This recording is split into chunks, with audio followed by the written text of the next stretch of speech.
A study recently, I can't even make myself say study without using air quotes.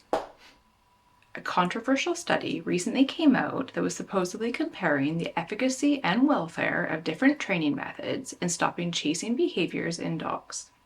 The lead trainer involved is now publicly claiming that this study proves that shock collars work better than rewards and that it's time to focus on what works and what's best for dogs. But did this study actually prove that shock collars work better and that they're better for dogs? To be completely honest, I actually tried to talk myself out of making this video.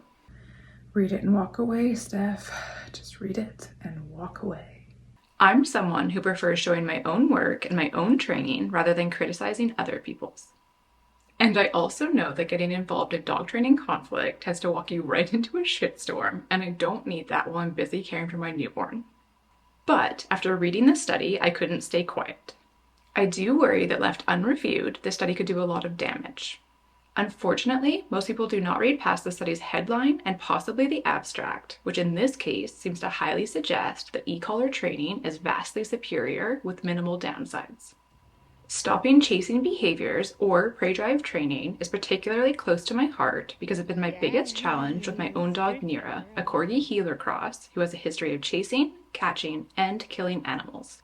I successfully trained her to stop chasing using exclusively reward-based training, and I've since taught many other dogs the same, so I know firsthand how successful force-free training can be for prey drive. Yes! I don't want to see a poorly done study, such as this one, used as justification for shock collar training, so I felt the need to speak up. As someone with their Bachelor of Science, I've been reading research for well over a decade, and I will admit that this study hurt my brain to read. It has more holes than Swiss cheese. So let's dive into this study and what it actually does prove.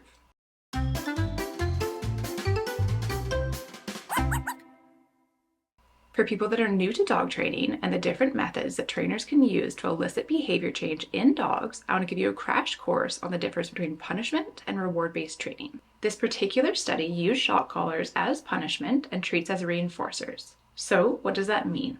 Positive punishment is the addition of something that the dog dislikes to decrease the frequency of an undesirable behavior, whereas positive reinforcement is the addition of something enjoyable to increase the frequency of a desired behavior.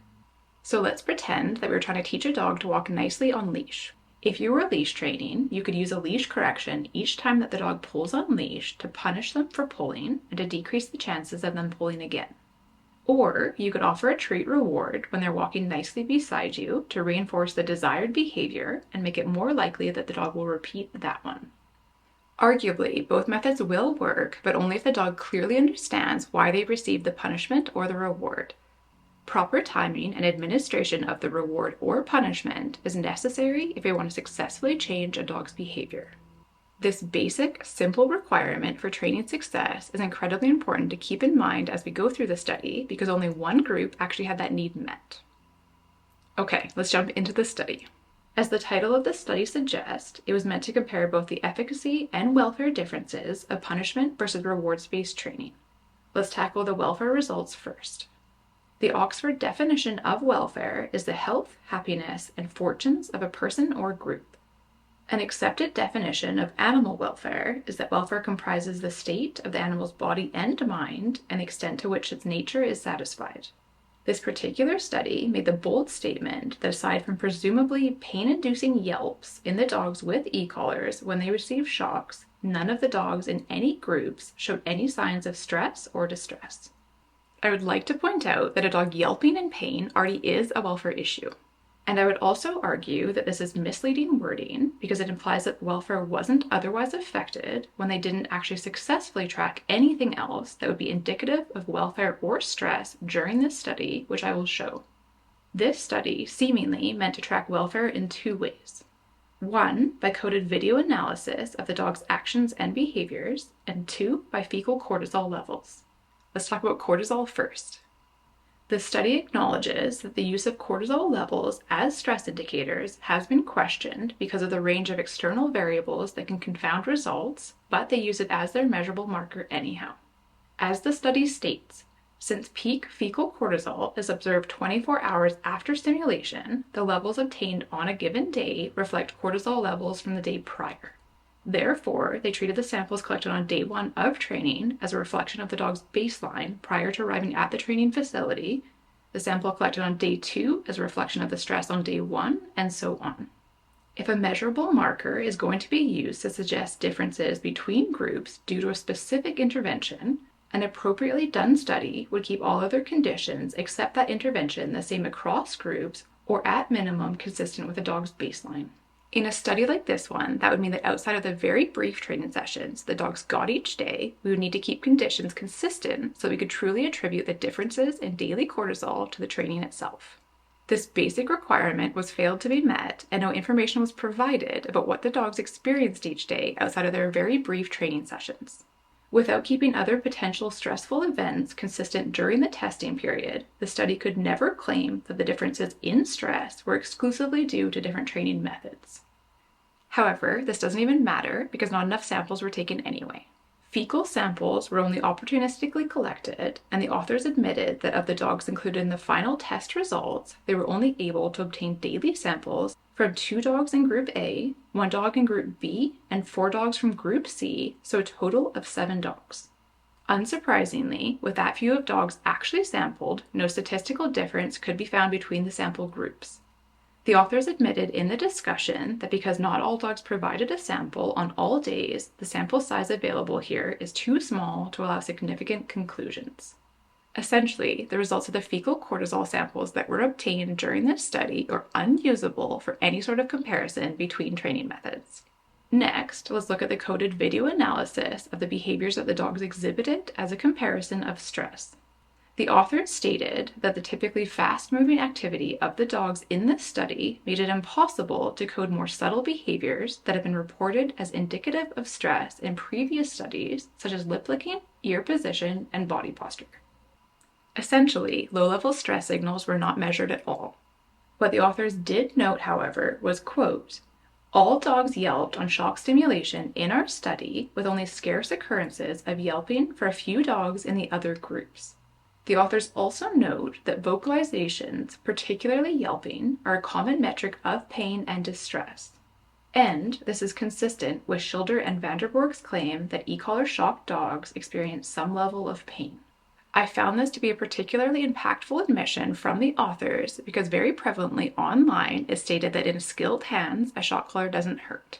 Yet, while failing to measure any other markers, the author's interpretation that made it right under the abstract on page 1 was, aside from presumably pain-induced yelps in the dogs with e-collars when they received shocks, none of the dogs in any groups showed any signs of stress or distress. Again, I feel this is misleading as other markers weren't even studied. I feel that the only welfare claim that can be truly made from this study is that shock collars hurt. However, is this pain worth improved results? As the authors mention, painful experiences during training are not the worst possible consequences for a dog with behavior incompatible with human cohabitation. Problem behavior is one of the major causes of relinquishment of family dogs to shelters, and chasing behavior can have deadly consequences. The authors seem to be implying that it might be better to hurt dogs rather than have them die. So, were the results so shockingly different, pun intended, that we can actually make that claim and say that the pain is worth it? Let's look at the methods and results. I strongly encourage you to read the study yourself so that you can make your own decisions about how it was done, but I'm going to give you an overview of how it was set up so that you can see why I think it was such a train wreck. 30 dogs were recruited for this study from an online survey that was shared on social media. The study didn't explicitly state whose social media these dogs were recruited from, but I have seen uncontested claims that it was the shock collar trainers' platforms. If true, this makes the sample and the participants completely biased. In order to participate in this study, the dog's guardians did need to be okay with shock collar use and that one may be used on their dog, so this already biases who would have applied. In order to be included in this study, the dogs also had to prove a huge desire to chase a lure. On day 1, they were given 20 minutes to interact with the lure, then they were given a 2+ hour break, and then they were tested again to see if they'd want to chase the lure in a second session.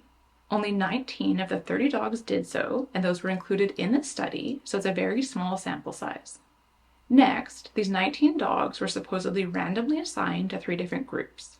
I want to point out that proper studies don't just say we divided the subjects randomly. Instead, they would explicitly say how this randomization occurred. Were numbers picked from a hat? Were groups computer generated?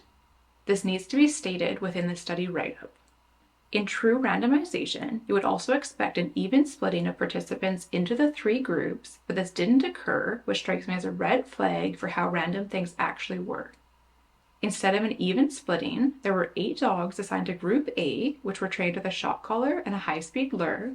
5 were assigned to Group B, which was supposedly trained with treat rewards and a high-speed lure. And 6 were assigned to Group C and were supposedly trained with treats and a progressive lure speed. No explanation was provided as to why this supposed randomization resulted in 3 uneven groups. It should also be noted that 2 of the shock collar dogs were later removed from the study because they needed to be shocked more than the 20 times that the IACUC allowed during this study, which left only 17 dogs that were actually analyzed. The authors claim that removing those 2 dogs wouldn't have impacted overall study conclusions, which I question since the dogs were not responding to the punishment intervention assigned to them. In the study abstract on page 1, which is commonly the most read section of a paper, the authors state, dogs receiving shocks from e-collars stopped chasing a lure within 2 sessions of 10 minutes. This implies a 100% success rate from shock collars during training. However, the abstract didn't mention that 25% of the dogs in that group had to be excluded since they didn't respond to the intervention and they were shocked too many times to continue. If these dogs that weren't responding to the maximum number of shocks allowed during the study were included in the results, will these main takeaways still be true? The authors claim yes, but they didn't explain how. It's also incredibly important to point out that no reward-based trainer was included in this study. Instead, all 3 groups of dogs were trained by 2 shock collar trainers, one of which received his certification from the other, so presumably trained very similar. One of those trainers in particular is also extremely vocal online about the necessity of using aversive methods such as shock collars to train a dog. Therefore, he would have a vested personal interest in wanting the shock collar group's results to appear better than the rewards group. In a study that was supposedly comparing results in efficacy and welfare between aversive and reward-based training methods, one would have assumed that a skilled rewards-based trainer would have been involved in handling the dogs rather than just including 2 shock collar trainers. This failure to represent rewards-based training is later shown in the laughably ludicrous way that the rewards-based training was structured, which I'll touch more on later. Consider that for a second. This study only used trainers that loudly and publicly advocate for shock collar use and would therefore have a vested personal interest in skewing the results.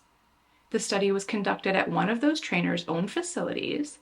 The participant group was seemingly chosen from those trainers' social media platforms, and the training setups used in the study were developed with recommendations from that trainer. Despite all of that, the authors still somehow declare no conflict of interest. If that's not the setup for an incredibly biased study, then I honestly don't know what is. However, let's pretend that that didn't happen, same as the study did, and move on. A 53 meter by 23 meter plastic fenced area was created for the study. During the training, the dog's guardian, and the trainer would start on one side of the arena that was about 45 meters or 150 feet from the mechanical lure. The study mentions that the lure could be stationary or move at low, medium, and high speeds, but I couldn't find any reference to what those speeds actually were. For the training, all dogs were exposed to the word banana as a signal to stop moving towards the lure. Banana was selected as it likely had no prior association for the dogs in terms of a training cue, and I think that was probably one of the only fair parts of the study. Now let's dive into the training that each group received. Group A was the shock collar group. Despite the authors stating that e-collar training procedures often recommend determining the lowest level that a dog will respond to and then increasing intensity gradually, it was decided to start all dogs on a level of 6 out of 10. It should be noted again that during training, 100% of the dogs in Group A yelped in pain. Therefore, we know that it was set at a level that would definitely be considered punishing to the dog. Initially, the dog, its guardian, and the trainer stood at one side of the arena, and then the lure was started at its highest speed. When the dog ran and contacted the lure, a shock was immediately delivered as the trainer said banana. The study mentions that contact and proximity to the lure were important to classically condition the dogs to associate contact with the lure to receiving a shock, as well as pairing of the novel word banana. Interestingly, in the later rewards groups, you'll see that this careful pairing to make sure that the dog understood that the action and the outcome were associated was not done. During training of Group A, if those dogs continued to pursue the lure, they were shocked again at a level up to 10 out of 10, fully at the trainer's discretion. As the training sessions continued for Group A and the dog stopped running at high speeds towards the lure, the trainer began saying banana without a shock as the dog approached the threshold line, and then shocked the dog if it didn't move away from that line. Another distinction worth noting is that the dogs in Group A received 6 total training sessions over the course of 3 days, whereas the dogs in Groups B and C only received 5. This is 17% less. Now let's talk about Group B that was supposedly trained with treat rewards and a high-speed lure. The goal during the first session was to associate the word banana with the presentation of a high-value treat. Unlike Group A, where they specified exactly what punishment level was utilized, the authors didn't include here what the high-value reward actually was, so I was immediately curious, as that would have a massive impact on results. The analogy that I often give people is that they would be much more motivated to work for $100 than they would be for $1. If the dogs were given the equivalent of a $1 reward versus a $100 one, that would vastly impact their desire to work or perform the desired behavior. In the discussion section, the authors admitted we did not test whether the food rewards we deployed were highly valued, as well as we asked owners to provide their dogs highest value treats, but it would have been interesting, had time permitted, to have carried out a preference assessment with a range of food. Essentially, the researchers had no idea if the treats being used actually were high value to the dogs like they claimed in the methods. It's also worth noting that the treat value did not change throughout the training regardless of how the dog responded to it. Whereas with the punishment-based training, the severity was increased if the dog did not respond as desired. This is a massive bias if only one group's intervention level changed based on intervention response. Lastly, before we go into training specifics, I want to point out that for dogs that are inclined to chase, the act of chasing is a massive reward, often more powerful as a reinforcer than any food would be. The authors do mention this in the discussion where they say it is possible that our choice of food as a reinforcer was inappropriate, given that the dogs tested and trained were highly motivated to chase the lure as demonstrated in day 1 exposure. A reinforcer that related more closely to chasing behavior, such as an opportunity to chase a toy like a ball or play with a flirt pole, might have been more successful.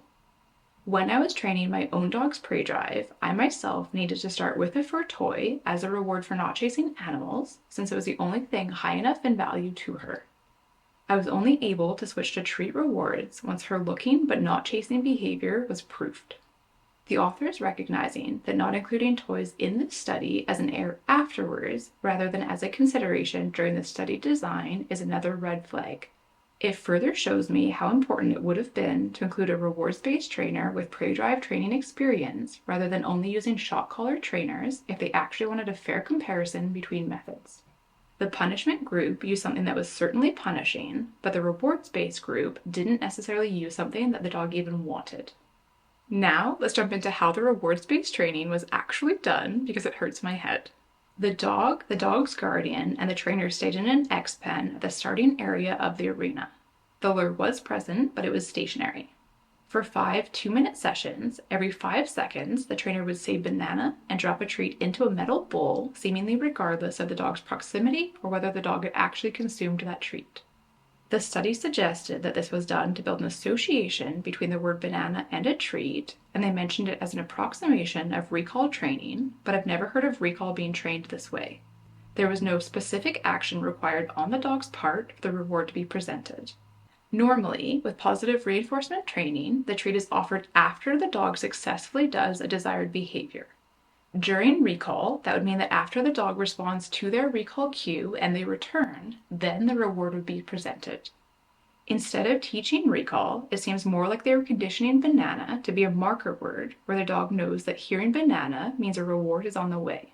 Even the authors seem apprehensive about this method as they note. Indeed, in a more ideal setup, conditioning sessions would have lasted over several days, possibly with a longer delay between each vocalization of banana and the presentation of food. A more complete design would have included tests of effectiveness of the food reward and whether the dogs indeed learned the paired association between saying banana and delivering food. Basically, they had no idea whether an association between banana and treat was actually formed. For this review, let's pretend that the pairing did work and that banana was loaded as a marker word where the dog knew that hearing it means a treat is on the way. Rewards-based trainers will frequently use a marker word to mark the precise moment in time that a dog completes a desired behavior that we want them to repeat. If that word is spoken during training, right after the dog performs a desired behavior, the marker word then helps tell the dog which behavior needs to be repeated in order to get another reward. In essence, marker words encourage dogs to repeat whatever they did right before they heard that word. So, how did the trainers in this study use the apparent marker word banana? Let's take a look. During training, the lure was started at high speed. If the dog ran towards the lure, the moment the dog crossed the predetermined threshold line, the trainer said banana and dropped a treat in the metal bowl at the starting point 23 meters away. Why the treats were dropped in a bowl makes zero sense to me, so I'm not even going to touch that part. If the dog continued to run towards the lure, the trainer continued to say banana every 5 seconds on average until the dog responded. Wait, what? During Group A's training, the punishment marker, i.e. the shock, was administered while the dog was chasing the lure. As discussed, for punishment to work for behavior change, it needs to be administered while the dog is doing the undesirable behavior, so this somewhat makes sense. Also, as discussed earlier, for reinforcement or rewards-based training to work, the reward needs to be administered or promised while the dog is doing or has completed the desirable behavior. Hilariously, this study seemingly did the exact opposite and promised the dog a reward by saying banana while the dog did the undesirable behavior of lure chasing. To me, this seems to be the equivalent of promising a dog a treat while they pull on leash and thinking that somehow that's going to make them pull less frequently. It makes absolutely no sense. At best, the trainers attempted to use the word banana as a treat bribe to bring the dog back to them, but it appears that they were accidentally reinforcing the behavior that they were supposedly trying to stop because they were promising a reward while the dog chased that lure. It should come as zero shock that the dogs in Group B and C that were trained with rewards continued to chase the lure during the tests while the shock collar group showed better results. As I showed in my pre-drive tutorial, for successful inhibition of chasing behaviors, we need to teach the dog a cue, such as leave it, that asks them to leave the animal or the lure alone, and then use a marker word to promise a reward for not chasing, since that's the behavior that we're trying to increase. Even with a recall cue that a dog supposedly knows, no force-free trainer would suggest waiting until the dog is chased for 75 feet before using that cue. So, this study isn't anything close to an approximation of how rewards-based training actually operates for chasing behaviors, nor does it even represent how an unskilled dog guardian would act in real life. Can you imagine seeing your dog chase a cat and purposely sitting there silently until they've run 75 feet away before you even try calling them? Ideally, proper force-free pre-drive training begins before the chasing starts because we need to reward the behavior that we actually want. Rewarding the desired behavior is the entire essence of reward-based training and the most basic requirement, and even that wasn't met in this study. To briefly touch on Group C, which was the other rewards-based group, they received the same training as Group B, but it was supposed to be with a progressively faster lure. However, it's worth noting that during training, the slow speed was never utilized, so the lure went from stationary to immediately at a medium or high speed during training. In my opinion, since this study didn't include any examples of proper rewards-based training for chasing behaviors, it certainly cannot be used to make any claims about the differences in efficacy between punishment or rewards-based training, despite the authors still doing so. If you think that I've been overly harsh in my review and that the study couldn't have been that bad since it was published in a journal, then I encourage you to Google MDPI predatory journal and decide for yourself. When we're talking about dogs that are sentient beings, terrible research like this has the ability to do a lot of harm. So, what can we actually conclude from this study? 1. That shock collars cause pain, as shown by 100% of the shock collar group doing pain-induced yelping. And 2. That unsurprisingly, rewards-based training doesn't work when it's done incorrectly. Let me ask you a silly question. If you used a vacuum upside down, would it work? Well, this thing's broken. Obviously not. If you blatantly use something incorrectly, it will fail. No one would claim that the vacuum failed in that ridiculous example. Just like it's not the fault of a vacuum for failing when used upside down, it's also not the fault of a training method for failing when it's used completely backwards, yet this study seems to suggest just that. If you want to see how I successfully train chasing behaviors using force-free methods, watch this next. Happy training. I'll see you in the next video.